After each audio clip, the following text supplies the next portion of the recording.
নমস্কার বন্ধুরা, Bhanu construction and consultancy YouTube channel পক্ষ থেকে আবারও একটি নতুন ভিডিও নিয়ে আসলাম আপনাদের মাঝে। আজকের এই ভিডিওতে আলোচনা করব একটি দুতলা বাড়ির বিম ডিজাইন নিয়ে। একটি দুতলা বাড়ির ক্ষেত্রে বিম সাইজ কত হবে, কত এর কয়টি রড লাগবে এবং বিমের ডিস্টেন্স কত হবে, সমস্ত বিষয় নিয়ে বিস্তারিতভাবে আলোচনা করব আজকের এই ভিডিওটিতে। দেখুন, একটি বিম ডিজাইন কিন্তু নির্ভর করে সেই বাড়ির লোডের উপর। সেই বাড়ির লোড অনুযায়ী কিন্তু একটি বিম ডিজাইন করা হয়ে থাকে। আর একটি বিম ডিজাইন যদি আমরা বিস্তারিতভাবে আপনাদের সঙ্গে আলোচনা করি তাহলে কিন্তু বন্ধুরা ভিডিওটি অনেক লেন্দি হয়ে যাবে। জাস্ট আজকের এই ভিডিওতে শুধু আলোচনা করব বিম ডিজাইন সাইজ এবং রেনফোর্সমেন্ট ডিটেলিংস, এই সমস্ত বিষয় নিয়ে। আপনারা অনেকেই অনেক রকম প্রশ্ন করে থাকেন যে একটি দুতলা বাড়ির ক্ষেত্রে আমি বিমের সাইজ 10 ইঞ্চি বাই 10 ইঞ্চি দিয়েছি এবং 8 এর রড প্রোভাইড করেছি, সেক্ষেত্রে কি দুতলা করা যাবে কি না, এই সমস্ত প্রশ্ন কিন্তু আপনারা করে থাকেন। তাই শুধু আপনাদের জন্য আজকের এই ভিডিওটি, যারা এই সমস্ত প্রশ্ন আপনাদের মাথায় ঘোরাঘুরি করে। আজকের এই ভিডিওটি দেখলে আপনারা বুঝতে পারবেন যে একটি দুতলা বাড়ির ক্ষেত্রে বিম ডিজাইন রেনফোর্সমেন্ট ডিটেলিংস এবং বিমের সাইজ কি রয়েছে, একটি পূর্ণাঙ্গ ধারণা হিসেবে পেয়ে যাবেন আজকের এই ভিডিওটি থেকে। তাই বন্ধুরা, ভিডিওটি স্কিপ না করে সম্পূর্ণ ভিডিওটি দেখুন। তার আগে আপনি যদি আমাদের এই চ্যানেলে নতুন হয়ে থাকেন তাহলে অবশ্যই আমাদের এই চ্যানেলটি সাবস্ক্রাইব করুন নিত্য নতুন ভিডিও দেখার জন্য। কারণ বাড়ি নির্মাণের ক্ষেত্রে একমাত্র সঠিক পরামর্শ দিয়ে থাকে বাংলার এই channel Bhanu construction and consultancy. তাই আমাদের এই চ্যানেলটি সাবস্ক্রাইব করুন প্রতিনিয়ত ভিডিও দেখার জন্য। কারণ আমরা এই চ্যানেলে আপনাদের জন্য বাড়ি নির্মাণের নিত্য নতুন বিষয় নিয়ে আলোচনা করে থাকি, যেগুলি আপনাদের খুব হেল্পফুল একটি সঠিক নির্ভুল বাড়ি নির্মাণের জন্য। beam design for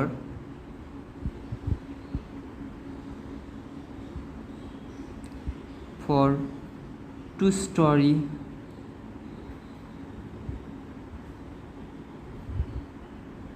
residential building.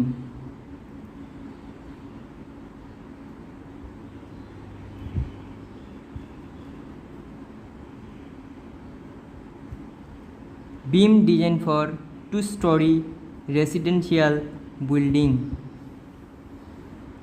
একটি দুতলা বাড়ির যে বিম ডিজাইন সাইজ এবং রেইনফোর্সমেন্ট ডিটেলিংস রয়েছে সেই বিষয় নিয়ে আজকের এই ভিডিওতে আলোচনা করব। আগে জেনে নিন একটি দুতলা বাড়ির যে বিম সাইজ রয়েছে সেটি কত ইঞ্চি বাই কত ইঞ্চি। ডিপথ রয়েছে, একটি দুতলা বাড়ির বিম ডিপথ রয়েছে আপনাদের 11 ফিট এবং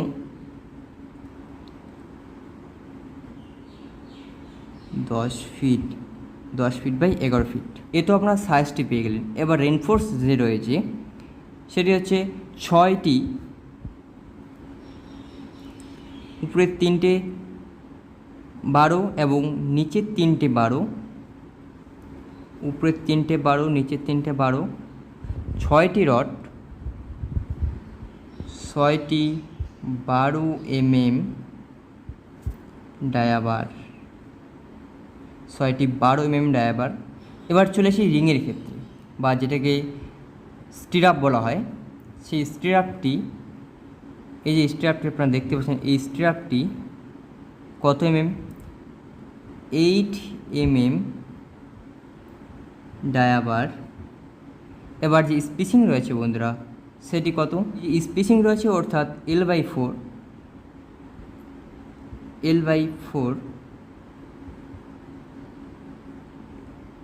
এর যে স্পেসিং রয়েছে L/4 আপনারা 4 ইঞ্চি সেন্টার টু সেন্টার বাদে আপনারা এই রিংটি প্রোভাইড করবেন। সেম L/4 রিংটি দিলেন এবং মাঝের যে অংশটুকু রয়েছে এটিতে আপনারা 6 inch centre to centre ring provide করবেন। এখানে আপনারা L/4 আপনারা 4 ইঞ্চি সেন্টার টু সেন্টার এবং মাঝেরগুলো আপনারা 6 ইঞ্চি সেন্টার টু সেন্টার। এবার এরপরে আপনারা এই L/4 আপনারা একটি এক্সট্রা টপ বার প্রোভাইড করবেন,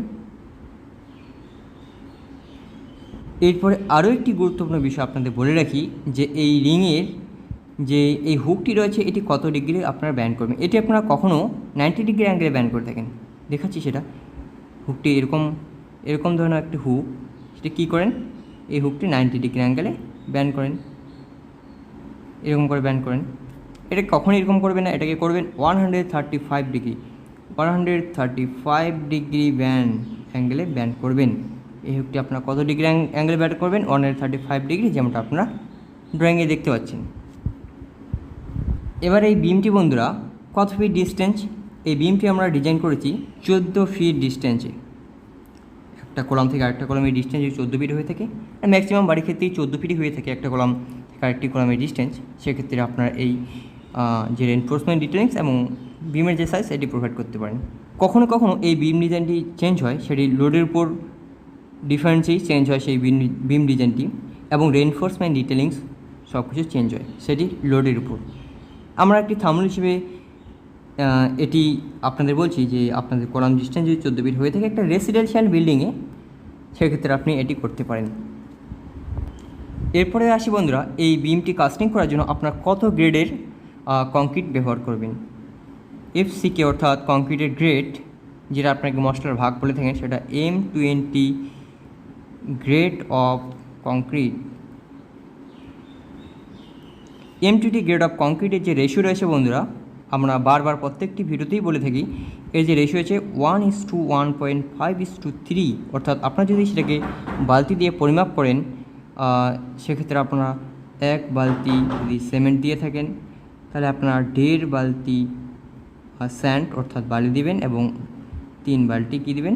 3 বালতি অ্যাগ্রিগেট বা পাথর। এর সঙ্গে আমরা জল কতটুকু অ্যাড করবেন, এটি কিন্তু একটি গুরুত্বপূর্ণ বিষয়।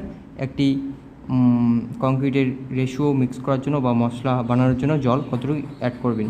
আপনারা অনেকেই কী করে থাকেন, জল বেশি দিয়ে ফেলেন, সেক্ষেত্রে আপনাদের যে কংক্রিটের ক্যারেক্টারিস্টিক কম্প্রেসিভ স্ট্রেংথ সেটি কিন্তু পাওয়া যায় না। আপনার জল অ্যাড করবেন 1 প্যাকেট সিমেন্টে, অর্থাৎ 50 কেজি 1 প্যাকেটে সিমেন্ট থাকে, সেক্ষেত্রে আপনার জল অ্যাড করবেন 32 লিটার পার ব্যাগে আপনারা 32 লিটার জল অ্যাড করবেন M20 গ্রেড অফ কংক্রিট বানানোর জন্য অ্যাজ পার আইএস কোড মেনে।